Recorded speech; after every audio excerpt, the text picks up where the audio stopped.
Damas y caballeros, en este video me gustaría contarles mi testimonio acerca de mi ejercicio de escritura, ¿no? De escritura. Entonces ya hemos hablado de la parte lectora, de la parte, pues hemos hablado un poco, ¿no? De algunos escritores, de algunos personajes, de algunos libros, de algunas ideas. Pero en esta ocasión me gustaría compartirles mi primer libro. Resulta que actualmente yo tengo 18 años y yo estoy escribiendo mi primer libro, que preciso no es el que publiqué ahora. Bueno, me autopubliqué, ¿no? Entonces, mi primer libro pues todavía se llama El Fauno. Entonces es un libro de fantasía, ¿sí? De fantasía. Y bueno, el todo es que hace poco, hace poco se murió mi gatito, se llamaba Percy, y bueno, hermoso, ¿no? Mi príncipe, le decía yo, mi principito. ¿Y por qué razón se murió? Simplemente lo encontró un día mi papá en las gradas, en el segundo piso, estaba recostado en las gradas, y ya estaba muertito, pero o sea, no sufrió nada, sino que apareció, simplemente así. Entonces, bueno, quiero mostrarles mi libro, se llama Percy en Jam Gadol. Este dibujo que ven aquí es un dibujo que está allá. Son de estos dibujos que yo pinto. Verán, por aquí están. Entonces, color terapia, dijo mi abuela, porque pues ella es la que me compra los libros de pintar. Entonces, y así dice ahí, color terapia. Entonces, bueno, me gustaría también leerles un poco de este libro. Este libro es un conjunto de relatos, se llama precisamente Percy en Jam Gadol y otras letras. Entonces me he dado cuenta que muchas veces al comienzo se publican antologías y cosillas así. Entonces, como me di cuenta que todavía me falta resto de tiempo para publicar un libro, y pues a mí me gustarían ilustraciones, todo. Entonces creo que me voy a tardar otro poquito más en mejorarlos, corregirlos y estar ahí en esa constante retroalimentación. Entonces este fue como un compendio que hice de lo que he escrito. Entonces dice así, ¿no? Dice Percy, y también voy a dejar aquí en la descripción, voy a dejar el link para quien quiera. Es total, no lo vendo ni nada, porque, o bueno, pues no, cualquier ofrenda, cualquier cosilla, gracias, para fotocopiarlos. Pero igualmente, más que todo es por compartirlo. Entonces escribo desde el 2021, pero precisamente tengo aquí, son poesías, son cuentos, son poesías, cuentos ¿qué es? Que he ido recopilando, he ido escribiendo desde hace un tiempillo. Entonces, bueno, dice Percy en Jam Gadol y otros relatos, y le puse un epígrafe que se me ocurrió una noche. Es como un haiku. Entonces dice, y para los que no sepan qué es un haiku es como un mini poema, es de origen japonés. Por ejemplo, Borges también escribió un haiku que me parece muy hermoso, y dice, dice, es, dice, ¿qué es eso que se ¿qué es eso que se incendia? Bueno, no me acuerdo muy bien. ¿Qué es eso que se incendia por allá? ¿Es un imperio o una...? Ah, no. ¿Qué es eso que prende? Creo que es por allá. ¿Es un imperio o una luciérnaga? Me parece hermoso. Entonces yo intenté escribir uno y ni siquiera, creo que está muy largo para hacer un haiku, pero bueno. Dice así, dice... Extrañas golondrinas visionarias me quitan los sueños. Sueños que marchan melancólicos por las quebradas de incertidumbre hacia el infinito. Ese es el epígrafe que yo le puse. ¿Y qué quiere decir? Pues extrañas golondrinas visionarias me quitan los sueños. Como les decía, eran como las 3 de la mañana, no, 2 de la mañana, cuando se me ocurrió esto. De la nada, extrañas golondrinas, por eso digo extrañas golondrinas visionarias me quitan los sueños. Sueños que marchan, melancólicos, hacia las quebradas de incertidumbre, hacia el infinito. Y bueno, aquí tengo el índice, entonces pues voy a leerles y también me hice un autoprólogo. Dije, para mi autopublicación, mi autoprólogo. Entonces, bueno, el prólogo lo escribí así. Dice, escribo porque a lo Vargas Vila.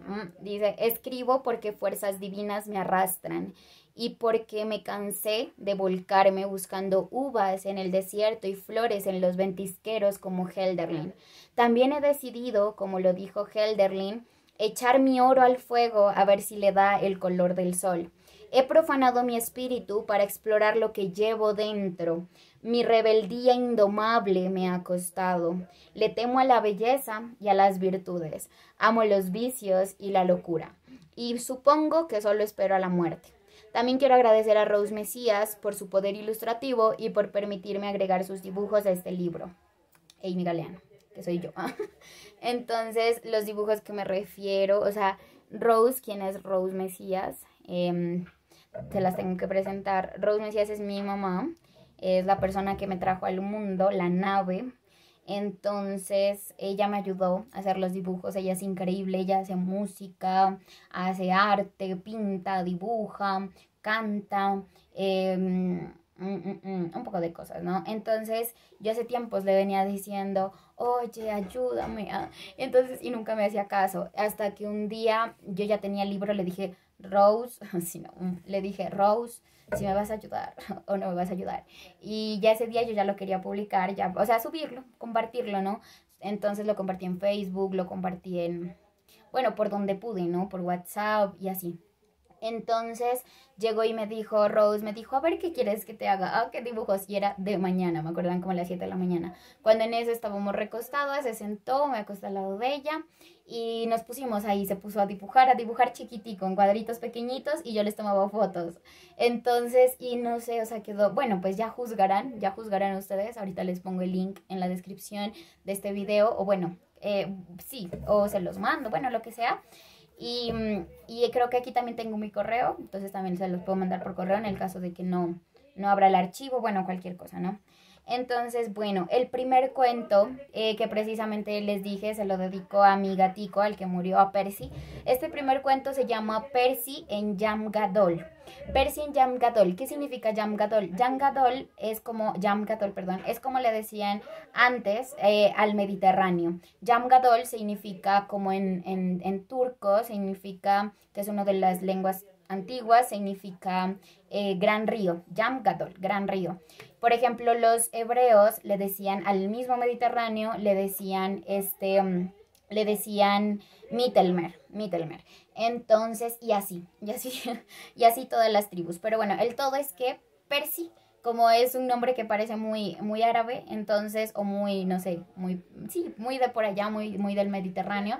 Entonces, pues Percy en Jam Gadol, Percy en el gran río, Percy en el Mediterráneo.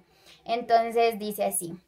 Por el antiguo Mediterráneo caminaba una tierna niña llamada Sumeria de la mano de su madre. Compraban manzanas a una viejecilla que había llegado del occidente de África hacía unas 3 décadas. Corría un rumor de que Eris, la gata del rey, muy vanidosa y distinguida entre los gatos del Mediterráneo, huía de los guardas que la protegían y se escabullía por el viejo bosque del mago Merlín. El día que la madre y la niña compraban manzanas en el puertito mercantil, se escuchó un gran ruido proveniente del palacio real y se observó un grupo de hombres corriendo detrás de un gato, el cual se supo luego era un gato salvaje del bosque. Al bosque estaba prohibido entrar por decreto real, ya que siglos atrás se había acordado en una junta de paz que el bosque, como quedaba en una franja de tierra que los reinos habían respetado como la tierra del sabio Merlín, no sería saqueada o tomada por ningún reino por respeto a los tratados humanos y mágicos que había oficiado Merlín. Unas semanas después ya todos sabían del rumor que corría sobre el amorío entre la gata del rey Eris y un gato salvaje del bosque. con el pelaje color plata como la luna y ojos amarillos como soles. Eris era blanca como el armiño, con ojos verdes como las esmeraldas, y solía llevar joyas azabache que adornaban su cuello y sus patas. No tardaron mucho en aparecer los pillos, cerca del bosque, los cuales querían aprovecharse de que la bella Eris vagaba por el bosque para secuestrarla y pedir al rey algún tipo de recompensa, o simplemente quitarle sus joyas y venderlas para tomar un barco y llegar al otro lado del Mittelmeer. Sumeria, que vivía junto a su madre y su abuela en el bosque, en una enorme casa construida por su abuelo Etana de Kish, cuando decidió unificar las tierras y disipar las guerras, se la pasaba yendo por leña y jugando con el resto de sus hermanos. La pequeña Sumeria había visto en más de una ocasión a la bella Eris correr por las cuevas y salir rápidamente de nuevo hacia el reino. Al gato salvaje también lo conocía bien, pues era su gatito, llamado Percy. Percy había sido rescatado por Sumeria del arroyo un día tranquilo que ella lavaba sus vestidos en él. Cuando ella lo miró, era un gatito de no más de 3 meses. Era un misterio cómo había ido a parar el pequeño Percy hasta los brazos de Sumeria, aunque lo que no era un misterio para Sumeria es que ella sabía cómo se conocieron Eris y Percy. Era invierno en Bubastis. El rey organizaba un banquete en honor al cumpleaños número 1 de la pequeña Eris, y habían sido invitados todos los gentiles y sus gatos que llegaban desde muchas partes del mundo para conocer a la bella y ostentosa gata del rey. Sumeria, quien apenas había rescatado a Percy y lo había nombrado de esta forma, se emocionó en gran medida por el festín que se organizaba con tanto porte y algarabía. Sumeria fue de las primeras en llegar junto a Percy y su familia al festín. Cuando apareció Eris por vez primera, todo el mundo enmudeció por su belleza y delicadeza. Los gatos corrían hacia ella, pero los guardas los atrapaban. Sumeria, que era mucho más inteligente que todos los gatos y sus dueños juntos, tomó a Percy en sus brazos, que por cierto ese día también había sido llevado al festín con joyas y un bello collar de rubíes, y se escabulló por el palacio hacia el jardín del rey, hacia donde había visto ir a Eris, y con trocitos de carne empezó a llamarla hacia ella. Los tres, Eris, Percy y Sumeria, se hicieron grandes amigos. El rey, un día enojado y enterándose de lo que hacía por el bosque su bella Eris, fue hasta la casa de Sumeria y le pidió que le contase cómo Eris conocía a su gato, a lo que Sumeria contó toda la historia vivida y contó también que en las cuevas donde se escondían Eris y Percy habían nacido 3 cachorritos que ella había llevado hasta su casa para cuidar y para amar. Ante la nobleza de Sumeria, el rey le pidió que preparara un festín, pues a la familia real habían llegado nuevos integrantes. Todos fueron invitados nuevamente, aunque en esta ocasión venían personas de lejanos reinos a ver a la afortunada familia felina y al hermoso Percy que habían conquistado fieramente en el Jamgadol. A Percy y a Eris se los ha recordado durante siglos por haber sido los primeros gatos en ser momificados por el joven y valiente rey Sargón de Akkad, y fue esta la primera historia de amor entre 2 gatos en ser contada por el mundo entero, gracias a los extranjeros que llegaban de todas partes del planeta a conocer el Jamgadol. Fin. Bueno, acerca de esta historia quiero decir que se me fue ocurriendo conforme pues me avisaron, ¿no? Que se me murió mi gatito. Y pues obviamente uno siente como que, ¿qué? Así, ¿no? ¿Qué? ¿Por qué? ¿Qué pasó? Y pues sí, pues qué tristeza, ¿no? Pero también dije, pues quedarme triste no sirve de nada. Y dije, le voy a escribir un cuento. Ese fue como mi primer tic, ¿no? Le voy a escribir un cuento. Cuando en eso comencé a escribir Percy, me comenzaba a salir una cosa, luego luego empecé a investigar, porque para todo, pues, empecé a investigar, me avisaron como a las 10 de la mañana, comencé a escribirlo como a las 11, o como a las 10:30, 11 más o menos, y me demoré como hasta las 4 de la tarde, así como en dejarlo ya bien, chévere, así como está, como hasta las 4 o 5 de la tarde, entonces, y me sentí muy feliz de cómo quedó, porque a veces uno en escribir una poesía se demora. Yo tengo una poesía que se llama La ninfa y el fauno, la incluí aquí, pero yo quiero hacer un libro de El fauno entero, y ese es el que estoy escribiendo desde 2021. Entonces, la verdad, ay, no me siento muy contenta. Entonces, esa poesía que les digo, de La ninfa y el fauno, me demoré casi un año en escribirla, fue en todo el 2020. Yo empecé a escribir, no, ese libro lo empecé, el del fauno como tal lo empecé a escribir en 2021, pero pues yo escribo yo escribía, ahora que encontré unos cuadernos hace poco, unos cuadernos de rap todavía, ahí yo escribiendo rap, escribía desde pequeñita, escribiendo poesías, que a mi mamá, que a mi papá, un poco de cosas, ¿no? Pero ya sí, en serio, en serio, en serio, 2020. 2020 ya escribí como mi primera poesía que se llama Dudo comprender mi existencia todavía. Tenía 14 años. Bueno, también escribí, no se los voy a leer todos porque pues él también, pues que los voy a aburrir aquí. Entonces les voy a leer algunos que... Escribí otro cuento que se llama El misterio de las horas perdidas, ese también está por ahí. El cisne y la rosa, que también ya lo he subido por aquí. Entonces hay uno que escribí que se llama El leteo. Esta poesía, el leteo, es un término griego que era como se le denominaba antes en la mitología griega precisamente al río del olvido. Entonces el leteo se suponía que es por donde las almas pasan, son dos ríos, ¿no? Y también Dante los tiene también en la Divina Comedia, en el segundo tomo, no mentiras, en el tercero creo que ya aparecen los ríos, ¿no? Entonces está el leteo, el otro no me acuerdo cómo se llama, pero bueno, el todo es que al que yo le escribí una poesía es el leteo, ¿no? Entonces dice así, el leteo, va embarcada por los ríos del Hades mi desacertada alma, triste, sola y pensando en ti. Los titánicos y olímpicos dioses piadosos bajan a abrazarme.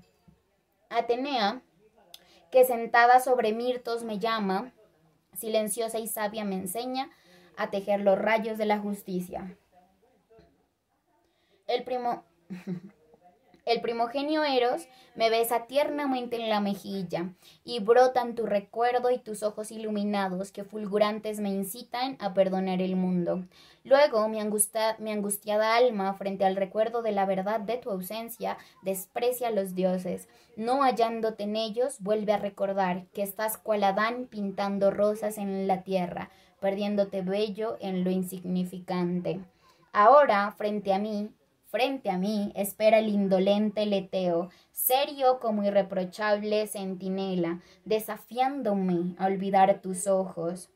Encontrándome desesperada y colérica, acercándome a su orilla, le dije, ¿qué acaso no tenéis piedad? ¿No veis que en ti olvidaré al bien amado? Olvidaré sus ojos que me hacían soñar, olvidaré su voz que glorificaba lo profundo de sus pensamientos. ¿No veis mis dolientes lágrimas? Oh, olvidaré sus alas. Ay, indolente, ¿para qué un alma eterna que olvida? Enloquecida, ahí ya pasa a ser como otro narrador, enloquecida su alma, tropezó y cayó a las aguas. Cuando salió a la orilla del Leteo, le poseía la paz y el olvido. Levantó sus nuevos ojos al firmamento, sensible, frágil y curioso como un niño, y Dios le sonrió. Ese es el dibujo que hizo mi jefa, me parece increíble. Y bueno, ese pues consiste en delirios, ¿no? Yo digo que la poesía son delirios, o sea, que se manifiestan como todo en esta vida de alguna forma, ¿no? Esa posibilidad creadora, que es lo que decía. Hay un documental de Borges y Arreola, hay otros, ahí están Fuentes, bueno, hay otros tres, creo que hay otros tres escritores, pero pues hay quien más hablan, son Borges y Arreola, ¿no? Entonces Arreola están preguntando, les pregunta el presentador que qué es la poesía, y hay algo que me parece hermoso de cómo lo responde Arreola, citando a Borges, creo que dice, o sea, la poesía es la posibilidad creadora que tenemos todos para sacar algo de la nada, ¿no? Entonces, bueno, eso me parece increíble. Bueno, ahí también tengo una poesía que se la escribía a Dios. Entonces, ¿cuál es mi posición frente a Dios, no? Porque mucha gente me pregunta, ¿tú crees en Dios? ¿Pero por qué? Entonces, bueno, para mí, ¿quién es Dios? Resulta que mi mamá es de apellido Mesías, que viene del hebreo, ¿no? Mi mamá es, ¿cómo se dice esto? Mi mamá es, o sea, mi mamá sabe hebreo, o sea, es increíble, es una adoradora, ¿no? Y yo me acuerdo que yo un tiempo andaba muy loca por la vida, diciendo, no, Dios esto, hacían, hacían peleando con mi mamá, con mi abuela, ¿no? O sea, bien ridícula, ¿no? Entonces, hasta que un día yo empecé a entender, o sea, yo le dije a Dios, le dije, yo no te quiero entender porque venga un mormón, un testigo de Jehová, me toque la puerta y me diga quién eres, o sea, no, preséntate tú, o sea, preséntate tú mismo y muéstrame a través del conocimiento de la literatura quién eres tú. Entonces, cuando yo empecé a leer, o sea, cuando yo, pues, o sea, yo ya había leído, o sea, en ese tiempo también andaba bien loca, cuando uno comienza con Nietzsche, todo lo tergiversa, o sea, no, Dios no existe, Dios esto, Dios lo otro, ¿no? Pero cuando ya empiezas a entender, o sea, cuando ya empiezas a entender es como dice Epicuro, ¿no? Epicuro lo dice hermoso porque la gente se acuerda hasta una parte, o sea, que si Dios esto, entonces esto, ¿no? Pero Dios dice, Epicuro meditaba y le preguntaban que si entonces, ¿por qué él meditaba? O sea, que entonces él con quién se conectaba, ¿no? Y él decía, o sea, Dios sí existe, pero no está al pendiente de nosotros. O sea, yo medito porque para mí Dios es como un ejemplo de majestuosidad, de belleza. Entonces, cuando yo leí eso, o sea, cuando yo leí que literal las filosofías desde un comienzo todo ha tenido o sea, no, de la nada, como dice Helderlin, de la nada, por más sublime que sea, no pueden hacer nada. Entonces tiene que haber algo, ¿no? Ya sea desde una fuerza primogenia, todo, ta. Pero entonces yo me fui a las culturas antiguas. Entonces ¿cuál es la literatura más antigua que existe? La literatura hebrea. La literatura hebrea, entonces, y junto con la literatura indostán, ¿no? Donde tienen el Ramayana y el Mahabharata, que son de las poesías más antiguas que existen. Entonces, ¿quién es el escritor más antiguo que existe? Es Moisés. Entonces Moisés escribe lo que se ha dicho durante miles de años a través de la tradición oral en su pueblo, porque, o sea, es increíble. Entonces, ¿quién es Moshe? ¿Quién es Moisés? Moisés o sea, recordemos que los hebreos, para cuando Moisés está en Egipto, ¿no? Eran esclavos. Ya llevaban siendo más de 400 años los hebreos esclavos en Egipto. Entonces Moisés no era un esclavo, él era por así decirlo, tenía dinero, tenía mucho dinero, o sea, pues sí, tenía dinero. Entonces, ¿qué era? Moisés aprendió a leer y a escribir. Esa fue la gran diferencia. Cuando, claro, llegó y dijo, oye, esto está pasando, esto hemos contado. Claro, se pone a escribir, ese Moisés que es increíble, se pone a escribir. Y claro, o sea, uno va a leer lo que él ha escrito, la cosmovisión de su pueblo, bueno, todo, y uno es, wow, o sea, a mí la Biblia, la verdad, me parece uno de los libros más hermosos. Yo no he podido pasar del Génesis, voy en un capítulo, porque para mí es increíble, o sea, les tengo que contar de mis estudios bíblicos hasta dónde voy. Entonces, pero entonces lo que quiero decir es que mi mamá, o sea, ya llegamos a no a una conclusión, ¿no? Porque pues Dios es indescriptible, pero yo sí entiendo a Dios como una fuerza primogénea, como algo que está aquí y ahora. O sea, es como yo le he dicho, mi mamá y yo sabemos que nosotros no vamos a una iglesia y vamos a decir, ay Dios, estoy a tus pies, o ay Dios, pongo mis problemas a tus pies. No, o sea, Dios es nuestro amigo y eso es lo que hemos entendido, como Abraham, que es el primero que se denomina amigo de Dios. Entonces, y eso es lo que hemos entendido con mi mamá, con Rose, de que, o sea, no estamos a los pies de Dios, o sea, ¿de qué nos sirve estar ahí con la cabeza agachada ante Dios? Es como dice la Biblia, somos cabeza y no cola, ¿no? Somos cabeza y no cola. Entonces, ¿eso qué quiere decir? O sea, tenemos esta facultad, es la que nos diferencia del resto de animales, del resto de bestias. Es nuestra cualidad divina, la psique, ¿no es cierto? El alma, decían los griegos. Entonces, pero los hebreos, o sea, estamos hablando de algo antiguísimo. Yo sé que antes de Moisés también hay un libro.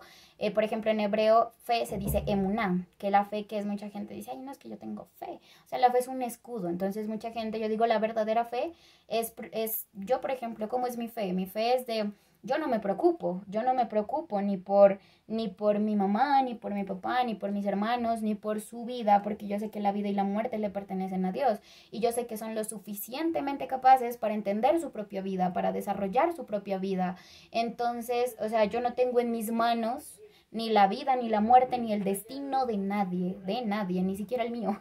Entonces eso es lo que he entendido, que Dios está aquí y ahora, que Dios es no sé, más que también dice, creo que en Jueces, que Dios más que ser juez es padre, ¿no? Entonces eso me parece hermoso. Pero a mí más que padre, para mí Dios es como mi amigo, mi parcero, con el que le digo, oye Dios, oye papá, vamos a hacer esto, oye Dios, me siento mal. O sea, ve viendo, oye Dios, me hicieron esto, me hicieron tal cosa, ve viendo qué vas a hacer con esas personas, porque me hicieron doler, o sea, me hicieron sentir mal, ¿no? Entonces, y Dios es como que, entonces, no sé, o sea, eso es, ¿no? Entonces aquí en el libro yo escribí una poesía, le escribí una poesía un día, estaba muy enojada con Dios, porque con Dios tampoco todo es color de rosa, o sea, algo que yo le preguntaba una vez a mi mamá, le dije, ¿Dios prefiere el bien o el mal? O sea, ¿qué pasa con Dios? O sea, ¿por qué hay tanto mal en el mundo, tanta cosa, ta, ta, ta? Y mi mamá, Rose, llegó y me dijo, no, mi amor, o sea, Dios es un Dios de guerra también. O sea, Jesús dijo, vengo a purificar con fuego, ¿no? Con flores, con rosas, no con fuego. Entonces me dijo, tú tienes que entender que Dios es un Dios de guerra, además es Dios, Él puede hacer lo que se le dé la gana, me dijo mi mamá. Y yo de qué, pues sí, o sea, pues sí, ¿no? Entonces, bueno. Entonces la poesía que yo le escribí se llama Ein Ot Milvado. Está en hebreo. Ein Ot Milvado significa no hay nada fuera de la unidad, no hay nada fuera de Dios. No lo puede haber, ¿no es cierto? Entonces, bueno, y así dice, esto se lo escribí, como les digo, un día que estaba muy, muy enojada. Entonces le dije, Dios, gran amor o fuerza primigenia, ya entendí que mis palabras no llegan a alcanzarte, que eres modelo observable de misteriosa majestuosidad. Y como Epicuro, pienso en tu soberanía altísima que mi corazón no alcanza.